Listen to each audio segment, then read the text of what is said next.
I'm just going to get this off the record now. I didn't foul out. I know. Thank you, everyone. Thank you. It's been a while. It's been a little bit. Indeed. After y'all, I don't know if you were aware, but y'all didn't actually have a basket in the third quarter. But what was just kind of the message going into the fourth, and what changed? Very abrupt, just in the huddle. I think Coach Nicky, obviously we just weren't ourselves. We looked, in my opinion, dead, like just without any energy, kind of effort, almost just letting them come back in the game. So I think for her, she was like, she literally said in the huddle, are we going to see our team out here? Like, does Baylor want to show up in the fourth quarter? And we were like, yeah, okay. Like, yeah, you're probably right. Like, let's get it together. And I think the thing that got us going was defense, obviously. Yeah, and bringing energy, Speaking of energy, I mean, in the first half, you actually topped your career high in scoring by halftime. I mean, just what was kind of your mindset when you came on the court? It's always being ready, like be prepared when she called my name. And I think I played the way I practice, and I think I've been doing a really good job, like in practice. How do you stay ready, I guess? Because this same thing came up earlier today when Dale Bonner had a career. It's always mindset, like staying focused. What do we need in that moment? Like, what do the team need? Is that a glimpse of what she can do at her best? Oh gosh, we know what she can do, man.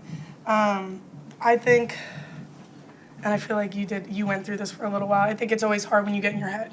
I did it all last year with certain things because I was just so used to a certain way. I was thinking like, oh, I can't do this, I can't do that.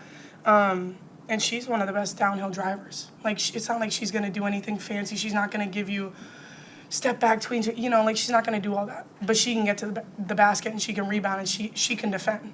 Like it's just the little things. And I think it was amazing getting to see you like do that tonight because I think that's just a confidence booster. And the deeper we go, like we need literally everything we can get, obviously, with the amount of games that we have to play. So for sure, I'm more than capable. Thank you. Caitlin, when the team is struggling, you didn't play a lot in the third quarter. I guess that's what kept you in. You didn't pick up more fouls. But was that a struggle to stay on the bench for that long? It's always a struggle. Yeah, I think for me, it's more so just obviously been in foul trouble a bunch this year, but I think especially with just such younger players, especially at my position. I mean, you think about it, every single player practically in my position is 3 freshmen and 1 junior. So for me, I think just taking the role of when I can't be on the court or even when I was out at the beginning of the year and couldn't be able to play, like just talking to them. We were heading back from TCU last week and I'm like sitting here like trying to show film of the game we just played and I'm like, let me see. Like, and I know they probably don't want to watch it right after on a bus ride back, but just being able to be in that mindset because I've know their system, been around so long. So I think it's not terrible, but just like taking that role of like leadership. You had like 11 in the fourth quarter. When that first 3 went down, did you like know that, okay, I got it, or I don't know. I heard someone yell 4-3 too, and I shot it. It went in. The second one felt good. I felt good about the second one. I was like, okay, now we're feeling good. But yeah, I kind of just shot it. Good job. Kind of jumped out to a pretty substantial lead. Then Texas Tech went on a run. Mm-hmm. Then you guys kind of put it to bed. What do you think that says about kind of momentum-wise heading into that matchup with Texas? It's a game of runs. I mean, we've known that. I think we've become more poised with it. I think earlier in the year we would freak out about it, and Coach Tony would kind of have to calm us down and be like, it's just a run. Like, I think first time it happened with Kansas, and we're all kind of like, okay, at their place. And I think we've just grown. Maturity has just grown for us and just being poised. I mean, like, we're fine. It's a run. Now let's go on our run, Is that kind of, Nikki called timeout, and she did not seem very happy. Is that what she said during that timeout? I think it was just energy. We really were not ourselves. We just weren't defending the way Baylor defends. Like, we just weren't. Don't know what was happening there for a minute, but luckily we came out in the fourth. We came out with new energy, and we were able to get up and start playing. What did you say coming in that third quarter timeout? I actually asked Caitlin. So you're good. I already got the answer. Hey, at least this time we won't ask you what you said at halftime. Right, exactly. Take a break in the third. We'll come back for our regularly scheduled programming in the fourth, right? Well, and you've talked about Caitlin all season long and what a difference she makes, but kind of really was amplified in that fourth quarter, wasn't it? I'd say. She just broke the ice by making the three on the first possession. I think that immediately after not making a field goal, I really don't think they knew. I think they knew that we weren't good. I don't think they processed that we had not made a field goal. And we had gotten, I thought, when we came out of halftime, first play we ran, Kate had a layup and got called for travel. She probably did. Then she missed the layup on the other side. And then Sarah drove in and had a point-blank layup and missed. So I thought, like, our three first offensive possessions in the third quarter, we got great looks for great players at the rim. And I think if those go, they're kind of in that comfort zone of this is what we do. And I think, they came down and, the other weird part about that quarter is, arguably their two best players go out with foul trouble, and they get better. They played their young guys and they just competed. Freelon really competed on the glass and scored around the rim. And, Lewis that's a tough, you look down and the fact that she was 3 for 8 sure felt like more, it just felt like it was, and what isn't in the box score is the times that we got in help side and took her away, but then gave up a 3 on the backside. So that's all predicated off of, what she's doing, her work in the paint, forcing us to help. And at times, like we were able to neutralize her at their place because we put her in ball screens and we attacked her at the offensive end. Therefore, it's just kind of this trade-off. And when you're sometimes trading 3s for 2s or getting easy layups, then it's easy to kind of win that matchup. And I thought today, that third quarter, we absolutely didn't win it. The bench was good today for you guys. Yeah. Bugs in the fourth quarter was great. You take Kat's first half and Bugs fourth quarter, and I think you combine those two. And really, even Kyla's minutes were good. Like, I took her out because she face planted. I don't know how. I'm not saying the fall didn't hurt. I don't actually think she was hurt, but I think she fell hard. I wouldn't know. I've never fallen from that far up, but I thought, she was able to come in and make a basket. I thought they didn't give the turnover to her. They probably should have on the pass to Sarah that she stepped on the sideline. But we should have never put her in the position to throw it to her that early in the shot clock. In the short corner when she can play around the rim, protect the rim, score around the rim. I think you see what she's capable of being as she learns kind of how to play at this level. Do you think you guys are playing with some more confidence now that you got those 2 wins under your belt, kind of back on track?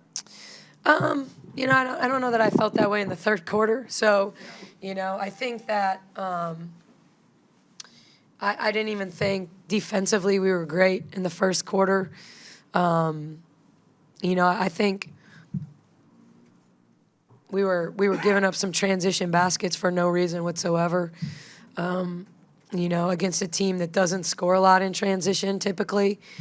And I know that we've got to turn around and play again on Monday. And it would have been great to play and push it out, to have a 10-point lead at halftime and push it out to 15 and 20 and really use your bench, as much as you can because there is that short turnaround. Obviously, it's a short turnaround for Texas too, but I thought they looked tired. I thought Texas Tech looked tired in the first half, and I didn't think we took advantage of it as much. They played basically an extra game this week because of their 3 overtime and 2 overtime games. Like, to me, you just saw the fatigue, and I think that, I think Bri Amber and Bryn are both battling some injuries as well. They're gutting it out, but I think they're battling some injuries, and so because of that, I think the added minutes and, we needed to really press it out early. But I didn't feel like we played with a ton of energy until the fourth quarter. I thought we started flying around. We started flying around on the defensive glass. We were better in transition. We were better attacking. We were better making the extra pass. We just suddenly decided to play good offensive basketball in the fourth quarter. And I think if some of those, did we foul on that three-point shot? I don't know. I mean, it looked questionable to me with the shot clock running down. I just thought we had better defensive possessions as the game went along. Bugs look like King Dream out there. But I mean, Yeah. It was fun to watch her in the fourth, for sure. I thought, she had a nice drop-off pass early from Jana, like in transition attack, simple layup. But then sometimes she'll just try to do too much. Sometimes the play is just simple, like just go right up and lay it in. But I thought as the fourth quarter especially, she got some easy ones. And then when you get an easy one or two, then all of a sudden the reverse goes, the up and under goes, because you've seen the ball go through, you've made a couple free throws. And so the one thing about Bugs, it's really special, and Bella's had some great fourth quarters too. But no matter how Bugs has played, whether she's been consistent through the first three, she's never going to stop competing. She's never going to stop playing. And I'm not saying she's not sensitive. They're all a little sensitive. But you can get on her and challenge her. I thought she had given up an offensive rebound on a free throw. And let's be honest, like that was the difference in the game. Like, that would have been a closer game. We would have been in that thing right to the end if they had made their free throws. Like they did not make their free throws. And maybe it's because we had the right people at the line. But, we missed a couple of box outs on free throws, and we did against TCU as well. And that hasn't been an Achilles heel of ours this season. So it's something we got to look at and really make sure we understand the importance of it. But I thought, I really challenged her after that one. And then I felt like she got the next, 5 rebounds. They were jamming our rebounders, and we just weren't strong with it. We were pulling it down and getting tied up or lost it a couple times. And, we just got to be a little tougher. The first half output from Katarina, do you think you put that up more to, the growth that she's exhibiting this point of the season? Or do you think it's more of she just needed to start seeing them fall and then they kept coming? I think I think she got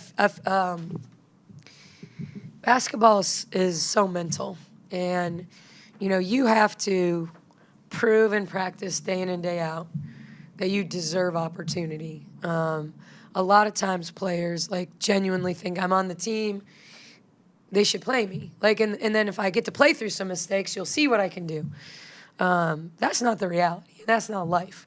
You got to prove it day in and day out that you deserve opportunity. And, she probably got opportunity against TCU because Jana had missed 2 straight practices leading up to TCU.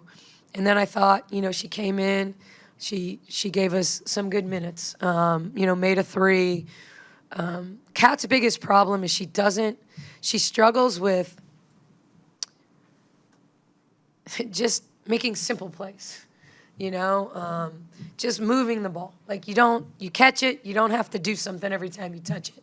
It's okay to just throw it to somebody else and let them do something. And I think that's her biggest challenge, and part of that is probably even more so than high school, because I think high school kids tend to understand that there's a change in level. They still think, obviously things were easy in high school, but I think in junior college, sometimes it's you don't think there's going to be that much of a jump. And, you're someone that's been required to be a playmaker for your team and the primary playmaker for your team for 2 years. And so I think she's struggled with the reads. What is the read? When Kat can rip, straight line, shoot a layup, she's really, really good. And we saw that a lot in September and October. And the more stuff we put in and the more complex we got, the more she started thinking, the more, when help side is really good and you're playing against teams that are going to take charges, she was driving in there and running over people. And she's got to learn to play off too. drive in there because, it's you're going to know she's out there. That is one thing. You're going to know, good or bad, you're going to know she's out there because she wants to make a play.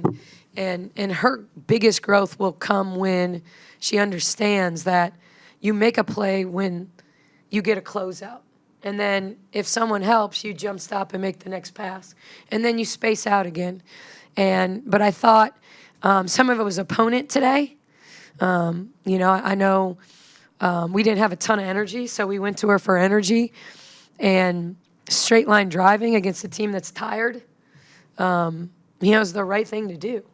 And I thought it was kind of how they played us, and the help side was not great early. And then it got better as the game went along. Their help side got better. And so I just thought she made a straight line drive and made a layup. And then you have one go in, and then that gives you confidence to make the next one. And she gets fouled. But she just, she'll force passes. She'll force stuff off the bounce because she just wants to make a play. And there's just move the ball. Anyone who hears me on the sideline, I spend a lot of time saying move it. Because I think you just got to, if you really want to break down a team, you just got to move it side to side. Obviously, go play a tough Texas team on Monday. How much would you all like to kind of spoil they're trying to win a Big 12 championship and stuff? Sure.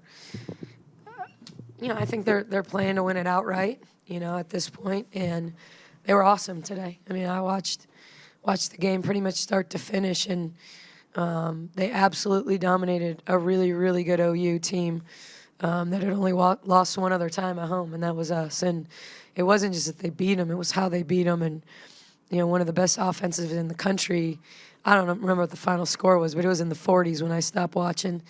So I think I've said this before with Texas. It's like a mental warfare. They're not pressing a lot this year. As much now that we're in conference play. They had pressed a lot before we played them the last time. They didn't press us at all. And they really haven't pressed much since. And so it's all half court. Rory's the head of the snake, and they're going to be physical on every pass and deny every pass. And their help side is probably better than anybody's in the country, maybe them and Duke. And when I watch games, because of the physicality, because of their rim protection, they've really figured out not having a Rory early, and then losing Aaliyah Moore. They've kind of settled into who they are. Taylor Jones is healthy, so they're like a 3-post-headed monster, and then they can bring in Muhammad if they want a different look. So I think their offensive rebounding percentage is insane. They're similar, maybe not as high as South Carolina's, but sometimes they just need to throw it up there because they're going to get it back, and they're going to get it closer to the basket. And so it's about the paint. It's really about the paint. And can we do a good job on Gonzalez, because she's been fantastic. I haven't voted yet, but I would probably vote her newcomer of the year based on what she's done in conference play. She's been fantastic. She struggled early in the season when she was trying to play the point and Rory was out. But ever since she's moved to the 2, she's offensive rebounding, and she's just really, really good. She was in foul trouble, but did y'all do anything special on No, I mean, when you think about, I think 2 of her fouls were just running through screens. And I don't, thankfully we didn't get called for illegal screens for the first time in a month, because, I think that was a little bit, 2 of them were that. Look, I just think the kid has played a lot of minutes in the last week, and I think I think on the last broadcast they were talking about knee and hamstring, and so, I mean, do I think we were there? Did we with that starting lineup, we switched every ball screen. So we just tried to stay home. I mean, if you were going to beat us, you were going to have to beat us one-on-one, not because we had 2 to the ball, not because, for instance, Kate, we get into pick and roll, and Kate gets a roll behind layup or gets fouled on the roll behind. We tried to keep one of us on one of them. And I thought they did a better job in the third quarter of posting Farrell against us, when we would get in those switches. But I just think she's tired. I just think, watching. I never thought I would get done watching their games. The 3 overtime game, I think I got done watching that at like 11:30 last night. I mean, I was tired at the end of that game. And so for them to turn around and be down 4 and win against West Virginia, as much as that was momentum and all of that, it doesn't change what your body's saying, and they're still kids. So, I think we're tired. Like, I'm not going to pretend that we don't feel a little bit of that too, because you're talking about, now 3 games in 8 days, and we had a double overtime game a Saturday ago, and so now it's going to be 4 games in 10 days, and I'm not saying it's any different for Texas. Like, and they play their guys a lot of minutes too. I mean, Rory plays 40. Rory's going to play 40, press for 40, pressure you for 40. Like, her conditioning is special.